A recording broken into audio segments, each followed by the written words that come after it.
China దేశాన్ని దేవుని హస్తగతం చేసినటువంటి దైవజనుడు హెడ్సన్ టేలర్. హెడ్సన్ టేలర్ అనబడినటువంటి ఈ దైవజనుడు ఒక అద్భుతమైనటువంటి ప్రార్థనాపరుడు. జేమ్స్ టేలర్, ఎమిలియా టేలర్ అనబడినటువంటి దంపతులకు జన్మించినటువంటి వ్యక్తి. ఇతను జన్మించింది ఇంగ్లాండ్ దేశంలో. అయితే ఆయన చిన్నప్పుడు 15 సంవత్సరాల వయస్సులోనే ఒక బ్యాంక్లో క్లర్క్గా జాయిన్ అయ్యాడు. అయితే అతను ఎంత టైం పనిచేస్తున్నాడో అతనికి తెలియదు. ఏకాగ్రత కలిగినటువంటి వాడు. చివరికి తన కంటి చూపులో లోపం వచ్చింది. తద్వారా అతడు పనికి దూరమయ్యాడు. కొన్ని దినాలు కొన్ని సంవత్సరాలు ఖాళీగానే ఉన్నాడు. ఒక దినం రానే వచ్చింది.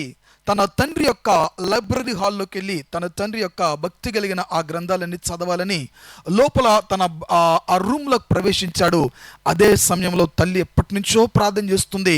అదే టైంలో మోకరించి ప్రార్థన చేస్తుంది. ప్రభువా, నా బిడ్డని పరిపూర్ణంగా నువ్వు మార్చేయ, నా బిడ్డను నువ్వు మార్చి వాడుకో ప్రభువా. అవసరమైతే నీ మిషనరీగా నీ పరిచర్లో వాడుకో. నా బిడ్డ లోకం నుండి చెడిపోవటం కన్నా, లేకపోతే ఈ లోకం నుండి సుఖభోగాలు అనుభవించటం కన్నా, ఇక్కడ నుండి చెడిపోయి పాడిపోవటం కన్నా, దేవా నీ పరిచర్లో పనిముట్టుగా వాడబడి మిషనరీగా తను వెళ్ళిపోవటం చాలా సంతోషం. కాబట్టి దయచేసి నా బిడ్డని జ్ఞాపకం చేసుకోమని అదే టైంలో ఆ తల్లి కన్నీరు కార్చి ప్రార్థన చేస్తుంది. ఈయన ఆ లైబ్రరీలో ప్రవేశించాడు. బిడ్డలారా గమనించండి. ఎప్పుడైతే ఈయన ఆ లోపల ప్రవేశించాడో ఒక చిన్న కరపత్రం ఆయనకు దొరికింది. ఆ గ్రంథానికి ముందుగా ఆ కరపత్రాన్ని చదవగానే ఆయన కళ్ళంబడి కన్నీళ్లు కారటం ప్రారంభించబడ్డాయి.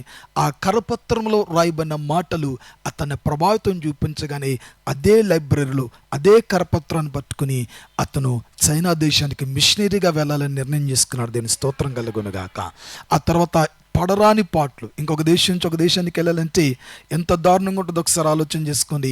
అట్లాగా చైనా దేశానికి వెళ్ళి ఎన్నో సమస్యలు శ్రమలు అనుభవించి బిడ్డారా చైనా దేశాన్ని ప్రపంచం మొత్తంలో ఉన్నతమైనటువంటి ప్రార్థనా జీవితం ద్వారా చైనా దేశాన్ని దేవునికి హస్తగతం చేయగా బిడ్డలారా గమనించండి. 24 మిషనరీ వ్యవస్థలను వ్యవస్థాపించాడు ఆయన. 24 మిషనరీ సంస్థలను వ్యవస్థాపించాడు. హల్లెలూయా.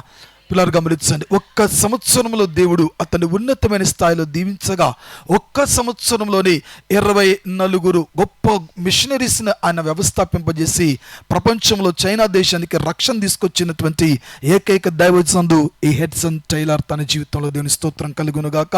ఈరోజు సంఘం ఎక్కడైతే వ్యవస్థాపింపబడుతుందో అక్కడ ఆత్మలందరూ కూడా పరలోక రాజ్య వారసులు అవుతారు. ఆమేన్. హల్లెలూయా. ఎక్కడైతే ఒక లైబ్రరీ ఉంటుందో ఆ ప్రాంతంలో ఉన్న వాళ్ళందరూ విద్యావంతులు అవుతారు. ఏ ప్రాంతంలో అయితే ఒక హాస్పిటల్ ఉంటుందో ఆ హాస్పిటల్ ఉన్న ప్రాంతస్తులు ఉండేటువంటి వారందరూ ఆరోగ్యగ్రస్తులు అవుతారు. ఎక్కడైతే స్కూల్స్, పాఠశాలలు, కళాశాలలు మనకు కనబడతాయో అక్కడున్న వాళ్ళందరూ విద్యావంతులు అవుతారు. హల్లెలూయా. ఎక్కడైతే సంఘం ఉంటుందో వాళ్ళందరూ రక్షింపబడతారు. దీని స్తోత్రం కలుగునుగాక.